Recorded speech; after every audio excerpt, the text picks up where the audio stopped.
Bismillahirrahmanirrahim. Assalamualaikum warahmatullahi wabarakatuh. Apa kabar Bapak Ibu sekalian? Sehat semuanya? Alhamdulillah.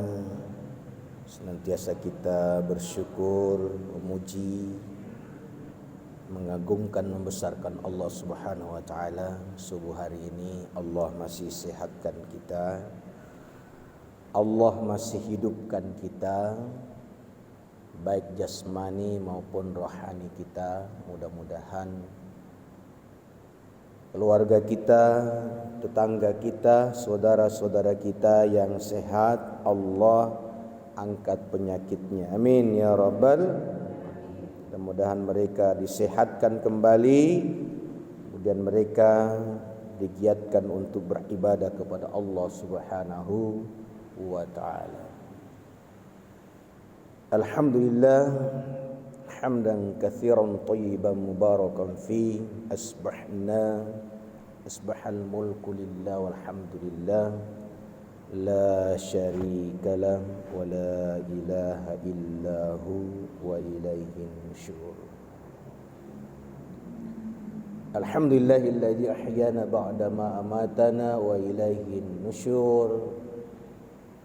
La ilaha illallah wahdahu la syarika lah lahul mulku wa lahul hamd wa huwa ala kulli syai'in qadir. Subhanallah walhamdulillah wa la ilaha illallah wallahu akbar. La haula wa la quwata illa billahil aliyyil azim. Rabbi ghfirli, Rabbi ghfir lana, ya Allah ya arhamar rahimin. Jamaah subuh yang dirahmati Allah Subhanahu wa taala, pertama izin hadir kembali silaturahim dengan jamaah Masjid Baitul Musalla. Mudah-mudahan insyaallah rumah ini menjadi rumah yang tetap tegak menegakkan salat sebagaimana namanya, Baitul Musalla, ya, Baitul Musalla. Rumah yang di dalamnya kita mendirikan salat.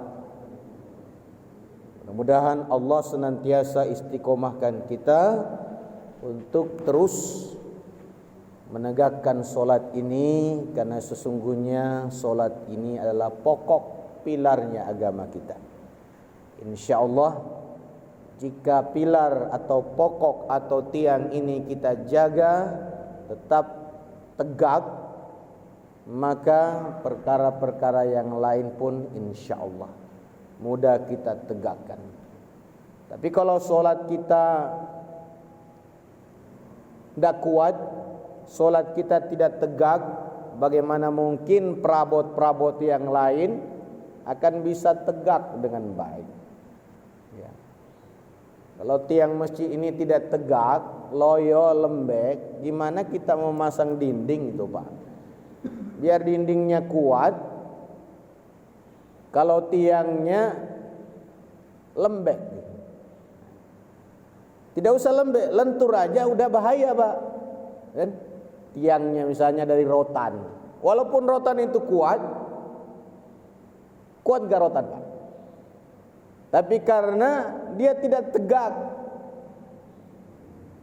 dia lentur, maka dinding bisa roboh, kan? Apalagi atap. Jadi harapan kita adalah bagaimana supaya solat ini senantiasa kita jaga, kita tegakkan. Mudah-mudahan ketika kita dibangkitkan oleh Allah Subhanahu wa taala di padang mahsyar, kita mampu tegak. Amin ya rabbal. Iya. Itu harapan kita, Pak. Ketika kita dibangkitkan, kita mampu berdiri.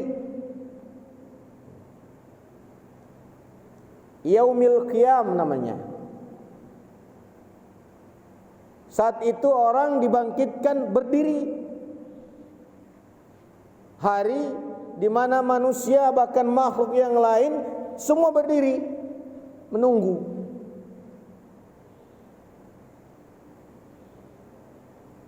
Dan ini pasti terjadi. Maka ketika kita berdiri dalam kehidupan dunia ini, kita senantiasa tegak berdiri, yakni berdiri dalam solat kita berdiri gitu. Karena keutamaan bagi kita solat berdiri, terkecuali ada uzur, sakit tidak bisa berdiri, bisa duduk, tidak bisa duduk bisa baring, tapi keutamaannya pada berdiri, karena qiyam berdiri. Yaumil ba'ats, dibangkitkan kita. Yaumil ihya, dihidupkan kita saat itu. Mati, setelah itu dihidupkan. Setelah kita dihidupkan, tidak ada lagi kematian tuh Pak. Kita akan hidup khalidina fiha abada. Tidak ada lagi mati Pak. Di dunia kita mengalami kematian, setelah mati nanti dibangkitkan, dihidupkan kembali. Tentu Allah akan memberikan pembalasan kepada kita, pembalasan atas apa-apa yang telah kita kerjakan dalam kehidupan dunia ini. InsyaAllah, jika kebaikan-kebaikan yang kita kerjakan, kemudian kebaikan-kebaikan itu timbangannya lebih besar, lebih berat daripada keburukan, maka beruntunglah kita. Sebaliknya, jika timbangan keburukan kita lebih besar, lebih berat daripada kebaikan, tenggelam kita Pak. Tenggelam. Kalau pemberat itu lebih berat daripada peringannya, untuk meringankan naik ke atas, tenggelam kita. Ibaratnya bagi orang-orang munafik itu, biar tidak dilemparkan dalam neraka, dia tetap akan jatuh, masuk ke dalam neraka yang paling bawah, turun terus. Karena berat timbangannya. Timbangan apa? Timbangan keburukannya. Sebaliknya, jika kebaikannya yang besar, yang berat, maka kebaikan itu mengangkat, dijauhkan dari neraka dan didekatkan kepada surga. Kalau berat timbangan keburukannya, didekatkan kepada neraka, dijauhkan dari surga. Nah, itu aja. Enggak mungkin dekat ke neraka, dekat juga ke surga. Sebagaimana kita punya keimanan, dalam hati ada keimanan. Terkadang ada iman, terkadang ada kekufuran. Tidak akan bercampur tuh Pak. Kalau iman masuk dalam hati kita, kufur lepas. Kalau kekufuran masuk dalam diri kita, iman lepas. Tidak akan bercampur.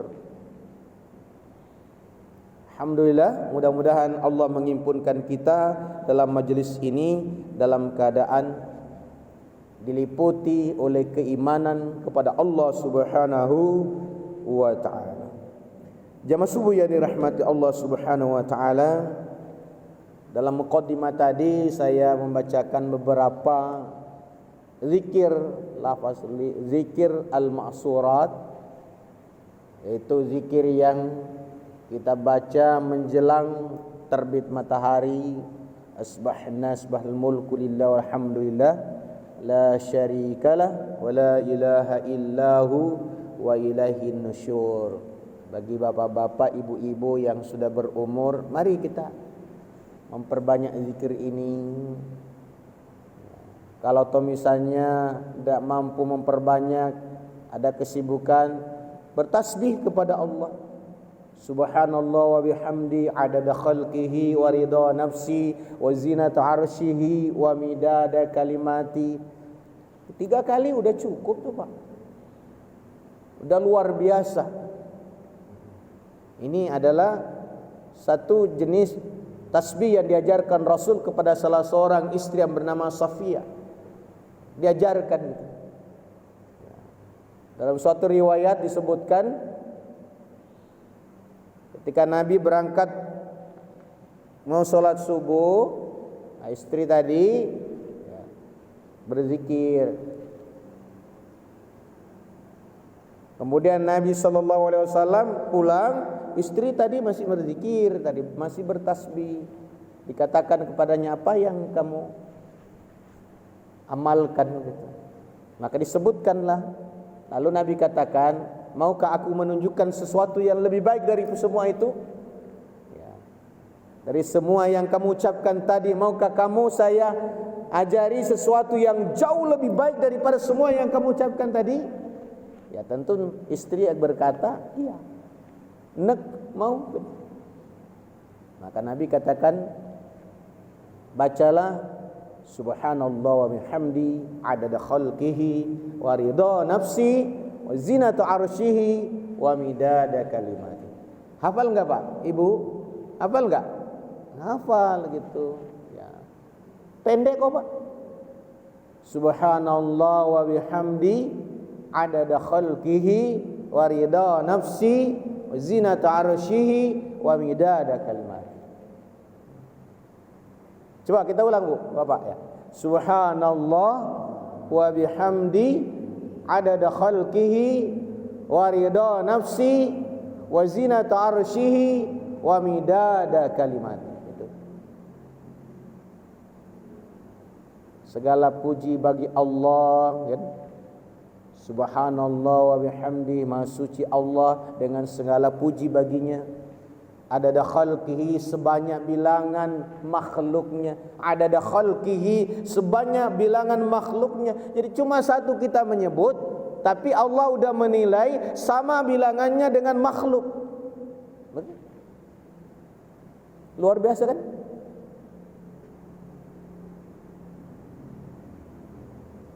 Adada khalqi wa ridha nafsi,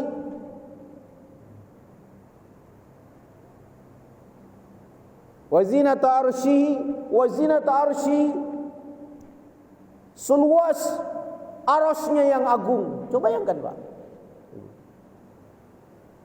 Wa midada kalimati, sebanyak bilangan kalimat-kalimatnya. Begitu banyak. Al-Quran kalimat Allah berapa banyak itu? Ayat berapa banyak? Berapa banyak huruf di dalamnya? Kata berapa, huruf berapa? Itu. Yang kedua, juga amalan-amalan yang sering kita baca ketika terbangun. Apa yang kita lakukan? Jangan sampai kita lupa memuji Allah. Alhamdulillahilladzi ahyana ba'da ma amatana wa ilaihin nusyur. Ini tuntunan Nabi kita yang bisa kita baca dalam riwayat Abu Daud, Imam Ahmad, dalam kitab-kitab sahih. Anak-anak pun hafal, tapi mungkin terkadang orang tua lupa tuh baca. Bangun, pujilah Allah. Jangan bangun langsung pekerjaan dunia yang diingat. Bangunlah, bukannya Allah yang dipuji, yang diingat, tapi mungkin dapur yang diingat dulu. Kelak urusan dapur tuh. Ya. Ya, pekerjaan kelak itu Pak. Kelak itu. Semua itu urusan insya Allah akan dimudahkan oleh Allah. Jangan kita terbangun langsung urusan dunia yang kita pikir. Allah udah beri kita dunia tadi kok, tidurnya dunia yang nikmat tuh. Ada yang 10 jam mungkin tidur. Nikmat, saking nikmatnya tidak terasa tuh Pak. Saking nikmatnya tidak terasa, tidur tuh. Nikmat dari Allah yang kita tidak, terkadang kita lupakan tuh nikmatnya. Terbangun sehat, dikembalikan ruh kita yang tadinya tergenggam oleh Allah. Allah berkehendak, dibalikin enggak ini ruh atau enggak, kan? Dibalikin enggak? Allah sayang kepada kita, Allah masih balikin. Terlepas mungkin karena mendengar suara azan atau kokok ayam atau gimana gitu. Terbangun kita. Pujilah Allah Subhanahu wa taala yang membangunkan kita, yang menghidupkan kita kembali. Setelah ditidurkannya kita, setelah dimatikannya kita, Nabi memberikan suatu pandangan dengan kalimat ba'da ma matana wa ilaihin nusyur. Ada istilah maut di dalamnya, padahal kita belum mati kan, tapi Nabi memberikan lafaz ba'da ma amatana, setelah mematikan kita. Maksudnya setelah mematikan kita sementara waktu, menikmati. Mudah-mudahan ketika kita diwafatkan nanti mengalami perasaan nikmat seperti tidur tadi, bakal lebih dari itu. Tapi banyak orang tidur susah, Pak. Tidur mimpi buruk. Banyak kan? Ya. Ketika dia bangun kaget dia. Astagfirullah. Terjadi sesuatu. Nah, seperti itu gambaran ketika kita berada di alam kubur nanti juga. Ada orang masuk di alam kubur dengan kesusahan. Ada orang masuk ke alam kubur dengan kesenangan, coba. Sebagaimana orang tidur, ada orang tidur nikmat tidurnya. Mimpinya indah di dalamnya. Ibu-ibu dapat emas kan. Mimpi dapat sesuatu, pas bangun mana tadi kan.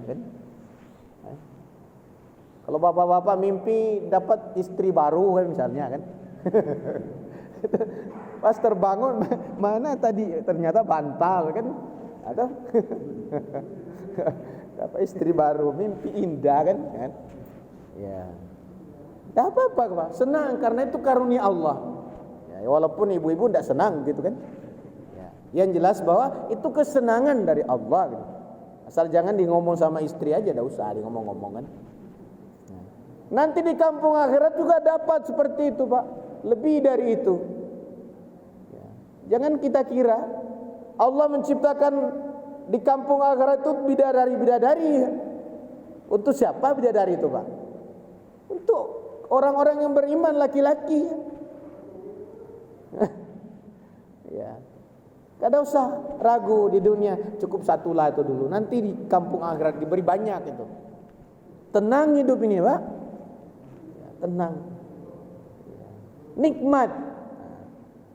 Pujilah Allah Subhanahu wa ta'ala. Kemudian lanjutkan dengan La ilaha illallah wahdahu la syarikalah. Bapak hafal, ibu hafal pasti. Lahul mulku wa lahul hamdu wa huwa ala kulli syai'in qadir.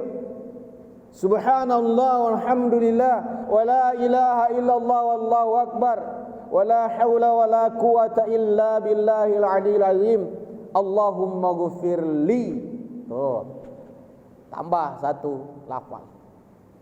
Saya yakin semua hafal tadi, tapi lupa kan. Terbangun, ingat dulu Allah. Bukankah Allah yang memerintahkan kita, ya ayyuhalladzina amanu zkurullah dzikran katsira wasabbihuhu bukratan wa asila huwallazi yusalli alaikum. Tuh, huwallazi yusalli alaikum, dialah Allah yang bersalawat kepada kalian. Salawat Allah bagaimana? Allah memberikan rahmat dan ampunan. Itu janji Allah. Allah yang berjanji dalam Al-Quran itu. Al-Quran itu adalah perkataan Allah. Masa Allah bohong? Kalau Allah bohong, tidak usah sholat lah. Betul tak? Kalau Allah bohong, tidak usah sholat. Karena sholat itu adalah perintah Allah dalam Al-Quran. Ngapain kita sholat kalau tidak yakin kepada Allah? Ngapain kita sholat kalau sholat itu perintah manusia? Karena itu perintah Allah Subhanahu wa ta'ala, kita sholat. Karena dengan sholat ini Allah menjanjikan begitu banyak. Janji Allah banyak. Dengan kita sholat itu bukti bahwa kita adalah hamba-hamba Allah. Itu adalah bukti bahwa kita adalah umat Nabi Muhammad sallallahu alaihi wasallam, karena Nabi sholat. Seandainya Nabi tidak sholat, tidak usah sholat juga. Tapi karena Nabi kita sholat, para nabi-nabi sholat,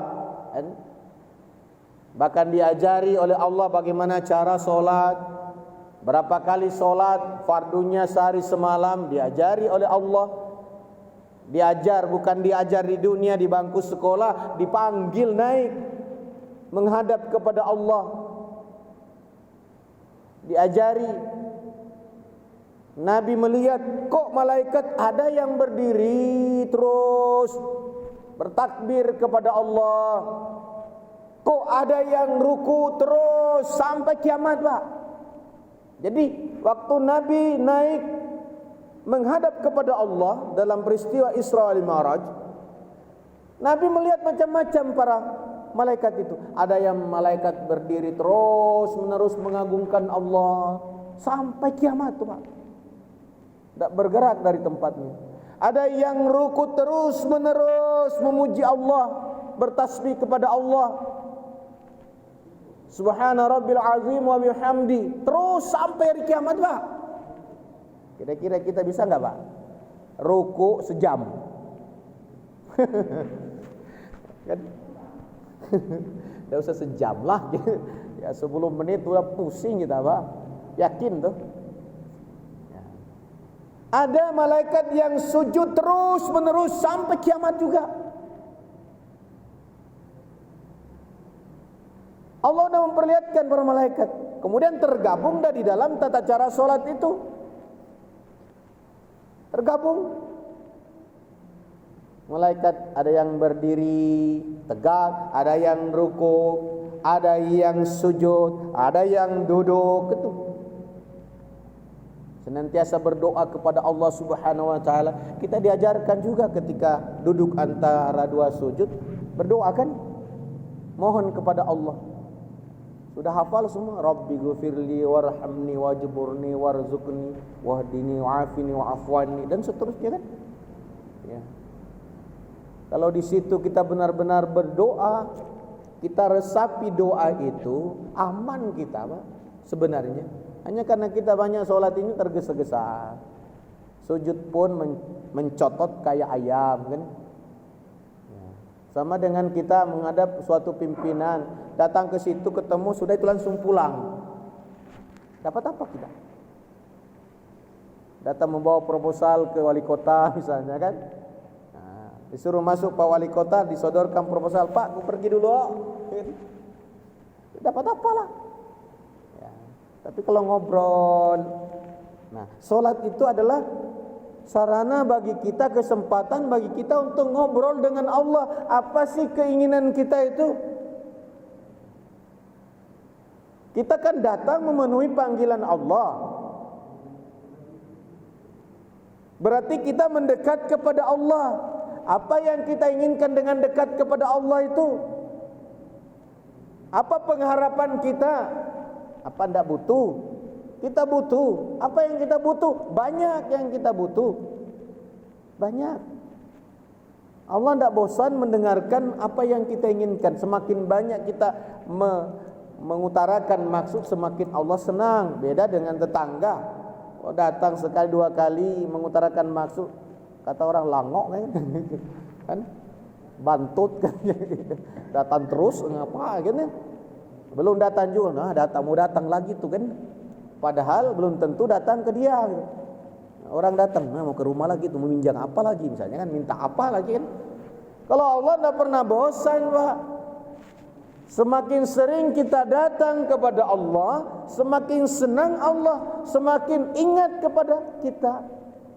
Bukankah orang kalau sering ketemu dengan kita, kita akan semakin ingat. Kalau jarang kita ketemu dengan seseorang, lupa juga. Banyak lupanya. Siapa ya? Kan? Tapi kalau setiap hari ketemu, teringat, terbayang-bayang. Nah, ketika kita di padang mahsyar, kita ditandai, oh ini yang sering dulu datang kepadaku. Kan gitu. Kelihatan dari wajah mereka bersinar, terpancar cahaya yang terang benderang. Ya, karena semakin kita sering berwudu, sholat, semakin terang cahaya kita tuh, Pak. Yakin, semakin terang. Mungkin di dunia tidak kelihatan kan. Tapi semakin terang, penduduk langit lihat kita terang. Seperti rumah yang banyak dibacakan dalamnya Al-Quran, dia kan terang tuh, Bu. Ya. Semakin sering kita membacakan Al-Quran di rumah kita, maka semakin terang itu, lebih terang dari bintang yang kita lihat. Nah, bila mana titik-titik cahaya itu udah hilang, kiamatlah tuh. Jadi kalau mau melambatkan kiamat, ya, kita punya kesempatan. Bumi ini terang, jadi kelihatan dari langit masih terang buminya. Kalimat itu akan jatuh kalau bumi gelap. Ketika tidak ada lagi lafaz Allah di dalamnya, tidak ada lagi yang sampai, tidak ada lagi yang nyambung dari bumi ke langit, tidak ada yang naik lagi. Tapi selagi bumi ini dihuni oleh orang-orang yang beribadah kepada Allah, maka bumi ini kan terang. Dari langit kelihatan terang bumi ini. Berarti belum. Tapi kalau udah gelap, sudah tidak ada lagi orang yang sholat, tidak ada lagi orang yang beribadah kepada Allah, yang zikir kepada Allah, maka tunggulah. Itu pasti terjadi nanti Pak, ketika tidak ada lagi orang yang beriman. Habis sudah orang yang beriman, maka tinggallah di bumi ini dihuni oleh manusia-manusia yang ingkar kepada Allah, tidak ingat kepada Allah. Bumi jadi gelap. Ketika bumi jadi gelap, maka kiamat terjadi. Kita bersyukur masjid-masjid kita masih. Apa fadilah atau keutamaan dari membaca tadi? Ini saya menyampaikan riwayat dari Imam Bukhari, juga dari Ibnu Majah. Barang siapa yang membacanya akan diampuni. Bukankah kita mengharap ampunan Allah? Barang siapa yang membaca tadi, ketika dia terbangun, alhamdulillahilladzi ahyana ba'da ma amatana wa ilaihin nusyur. La ilaha illallah wahdahu la syarikalah, lahul mulku wa lahul hamdu yuhyi wa yumit wa huwa ala kulli syai'in qadir. Wala haula wala quwata illa billah. Atau subhanallah walhamdulillah wala ilaha illallah wallahu akbar wala haula wala quwata illa billahil aliyil azim.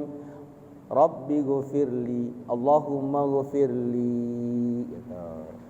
Diampuni karena Allah berjanji.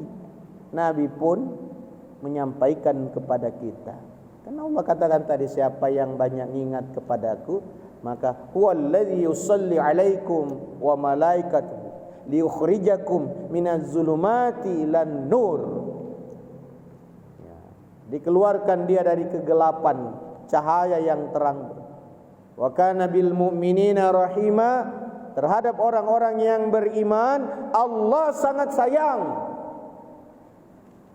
Dalam hadis yang lain Nabi sampaikan, ummati ummatum marhumah. Umatku ini umat yang dikasihi, yang dirahmati, yang disayangi oleh Allah.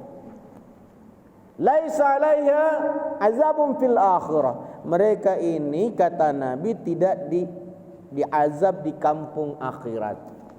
Kan? Mau enggak Pak? Kita diazab. Enggak mau. Di dunia aja enggak mau diazab, jangan diazab, enggak mau diberi corona gitu. Wabah. Mau enggak Bapak kena corona? Takutnya. Yang ditakutkan itu mungkin takut dari solati keluarga. Takut nanti tidak. Enggak usah takut ya Pak. Urusan tentang disolat, dimandiin itu bukan urusan kita. Ya, urusan kita adalah kembali kepada Allah, membawa kalimat iman kita. Tidak usah berpikir, nanti kalau mati kena corona nih, tidak disolati keluarga, ngapain pikir yang itu? Tidak usah dipikir ya. Karena ketakutan orang Pak, dekat-dekat. Ya, ada kasihan kan? Tidak usah itu dipikir. Yang kita pikir adalah bagaimana kita mempertahankan iman kita. Iman yang dalam dada kita ini kita jaga. Ya, iman itu bisa terjaga dengan amalan-amalan kita. Kalau kita amalan sholat kita tinggalkan, iman pasti hilang Pak. Amalan-amalan baik, ibadah yang kita kerjakan selama ini lalu kita tinggalkan, iman kita menghilang gitu, lenyap dari kita. Kalau mau imannya terjaga, ya istiqomahlah dalam ketaatan beribadah. Minimal sholat kita 5 waktu terjaga kan, amalan-amalan lain terjaga kan. zikir kita terjaga, silaturahim kita terjaga, kan gitu. Perasaan-perasaan baik kita kepada saudara terjaga. Jangan baru bangun perasaan buruk yang ada dalam diri kita. Buruk sangka kepada Allah, buruk sangka kepada manusia. Padahal Allah itu tergantung persangkaan. Kalau kita berburuk sangka kepada Allah, keburukan yang datang, Pak. Yakin. Kalau kita berbaik sangka kepada Allah, kebaikan yang datang tuh, Pak. Nah, sekarang maunya kebaikan atau keburukan? Kalau kebaikan yang diharapkan, berbaik sangkalah kepada Allah. Jangan berburuk sangka. Sama dengan orang. Kalau mau mendapatkan kebaikan orang, berbaik sangkalah kepada orang. Kalau keburukan atau berburuk sangka kepada orang, keburukan yang kita dapat, Pak. Yakin. Paling tidak ketika kita berburuk sangka, kita sendiri tidak tenang itu, Pak. Pikir orang terus. Ya. Sakit di sini terus, kan? Sakit terus dalam hati kita. Tidak ada ketenangan. Gimana bisa Allah manggil kita dengan panggilan yang luar biasa? Ya ayatuhan nafsul mutmainnah. Kalau hati kita diliputi oleh gundah, ya, sakit disebabkan karena urusan dunia, ya, mari kita gembirakan hati kita ketika Allah berikan pun ujian. Mari kita menerima ujian itu sebagai sarana bagi Allah Subhanahu wa taala untuk ampuni kita, Pak. Iya. Seorang sahabat yang juga merupakan paman Rasulullah sallallahu alaihi wasallam, ya, yang bernama Sa'ad ibnu Waqqas. Sa'ad bin Malik ibnu Abi Waqqas Az-Zuhri. Ya, dari namanya Az-Zuhri, dari kabilah atau dari golongan Zuhrah, yang sama dengan segolongan dengan ibu Nabi Muhammad sallallahu alaihi wasallam yang bernama Siti Aminah gitu. Az-Zuhrah. Ya. Sa'ad bin Abi Waqqas ini bertanya kepada Rasulullah, "Ya Rasulullah, siapa yang paling berat ujian cobaannya?" Kata Nabi, para nabi. Setelah itu, ya setelah Nabi, orang-orang yang dibawanya lagi, yang dekat-dekat dengan Nabi, para sahabat gitu, para ulama.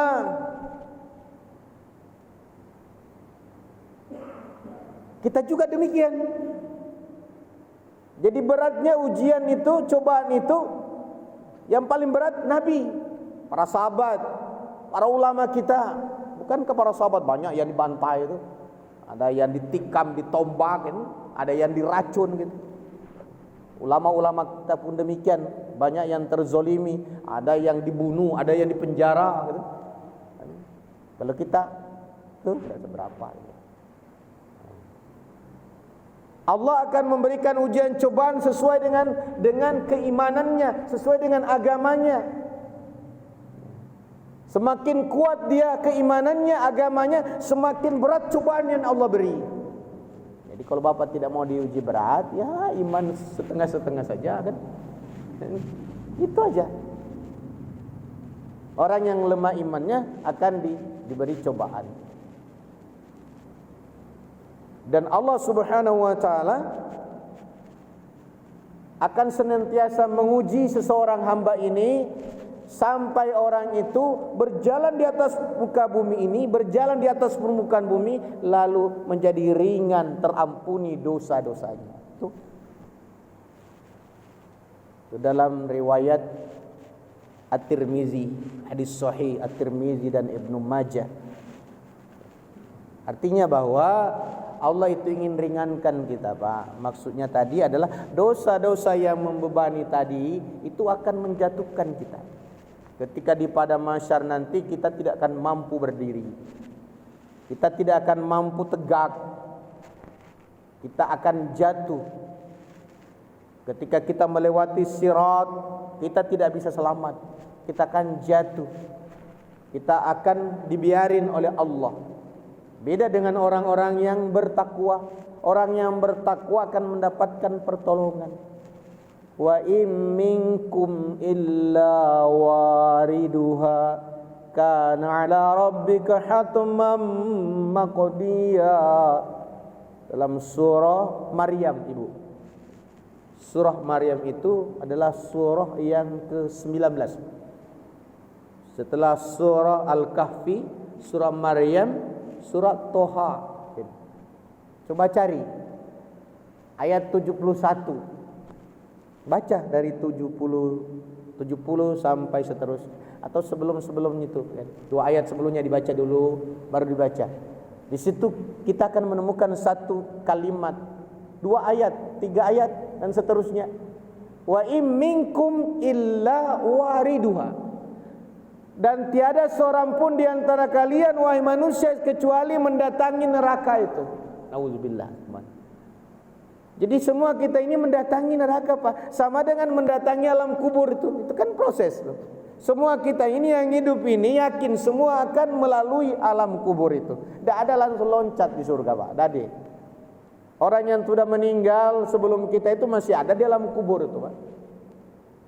Belum ada kebangkitan kan? Belum ada. Meskipun sudah ada di antara mereka mendapatkan kenikmatan-kenikmatan surga. Hidangan-hidangan surga sudah dikirim kepadanya di alam kubur, udah. Tapi memasuki surga yang sesungguhnya belum.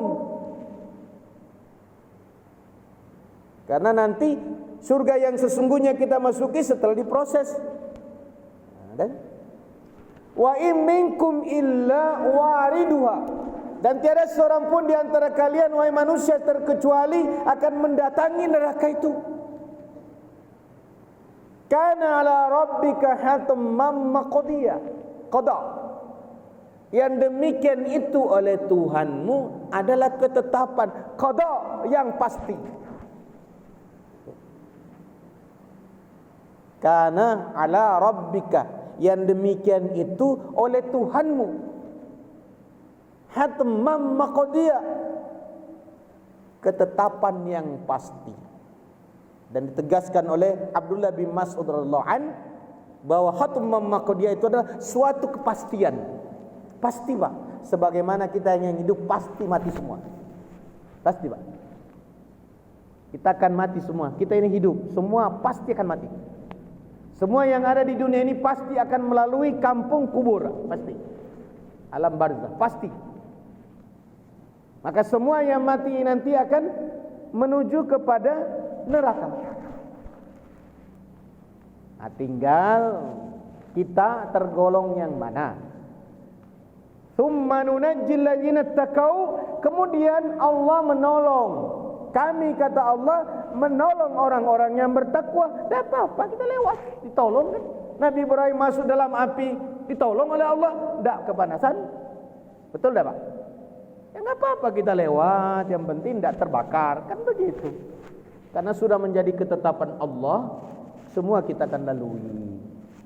Jangan sampai kita tergelincir. Takutnya kita jatuh. Jembatannya mana kecil, tajam, lebih tajam daripada silet kan? Bahaya, lebih tajam daripada silet itu. Pedang yang paling tajam, lebih tajam, lebih tipis, licin. Kalau kita mengandalkan kekuatan kita, walaupun punya ilmu, tidak bisa kita lewatin. Sangat kecil kemungkinan kita. Tapi karena ketakwaan yang kita miliki, Allah katakan, "Tsumma nunajjil ladzina taqau." Kemudian kami menyelamatkan orang-orang yang bertakwa, wa nazaru zalimina fiha jisya, dan kami akan membiarkan orang-orang yang zalim, orang-orang yang kufur, orang-orang yang syirik kepada Allah dalam keadaan jisiyah, al-jasiyah. Dalam Al-Quran ada surah Al-Jasiyah.